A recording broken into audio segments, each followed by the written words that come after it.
এই অ্যাওয়ার্ড পেয়েছেন তিনি হলেন আগরতলা ত্রিপুরার এল বীরমঙ্গল সিংহ।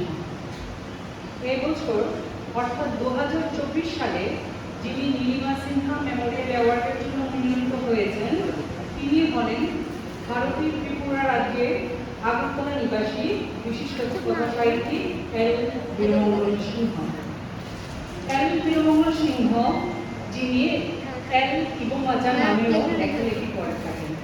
তিনি মৌলিক মণিপুরী সাহিত্য চর্চার পাশাপাশি মণিপুরী সাহিত্য ও সংস্কৃতিকে বাংলা পাঠক মহলে পৌঁছে দেওয়ার আরও নিরলসভাবে কাজ করে চলেছেন এবং ইতিমধ্যে ত্রিপুরায় মণিপুরী সাহিত্যের প্রধানতম পথিকৃৎ হিসেবে প্রতিভাত করেছেন। 1956 সালে 10 মার্চ পশ্চিম ত্রিপুরা জেলার নারায়ণখামার গ্রামে জন্ম নেওয়া এল বীরমঙ্গলের পিতা এল রতন কুমার সিংহ এবং মাতা গোলাপী দেবী। বর্তমানে তিনি আগরতলার দক্ষিণ ভুবনেশ্বরের স্থায়ী বাসিন্দা। বাংলা সাহিত্যে স্নাতকোত্তর ডিগ্রি বিভাগে এল বীরমঙ্গল সিংহ মণিপুরী এবং বাংলা উভয় ভাষাতেই সমান দক্ষতায় লিখে চলেছেন।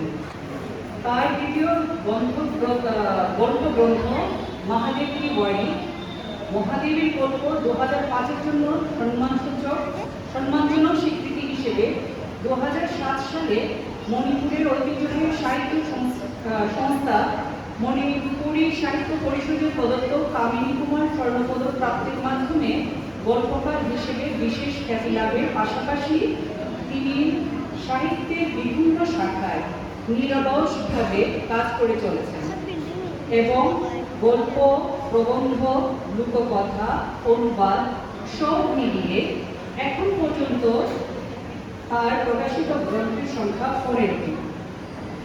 সাহিত্যকর্মের স্বীকৃতিস্বরূপ তিনি ত্রিপুরা বাণী প্রকাশনী প্রদত্ত অমূল্য স্নেহলতা সাহিত্য পুরস্কার, ইম্ফলের সাহিত্য গোপাঙ্গ কর্তৃক দেয়া ক্রিয়াম এবং ছবি ন্যাশনাল অ্যাওয়ার্ড, মণিপুরের দক্ষিণ সাহিত্য সেবা সমিতি থেকে ইয়েন্দ্রেন বাম সুন্দরতা সাহিত্য পুরস্কার এবং ত্রিপুরা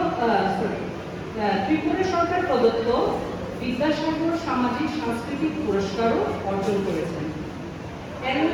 শ্রী এল বীরমঙ্গল সিংহ ত্রিপুরা সরকারের মণিপুরি ল্যাঙ্গুয়েজ ডেভেলপমেন্ট অ্যাডভাইজারি কমিটির সম্মানিত সদস্য। তিনি নয়াদিল্লিস্থ সাহিত্য একাডেমির মণিপুরি ল্যাঙ্গুয়েজ অ্যাডভাইজারি বোর্ডেরও সদস্য ছিলেন। একসময় সাধারণ সম্পাদক হিসেবে মণিপুরি সাহিত্য পরিষদ ত্রিপুরার অগ্রযাত্রার গুরুত্বপূর্ণ ভূমিকা পালন করা এল বীরমঙ্গল সিংহ বর্তমানে এই সংগঠনের সভাপতি হিসেবে দায়িত্ব পালন করেছেন।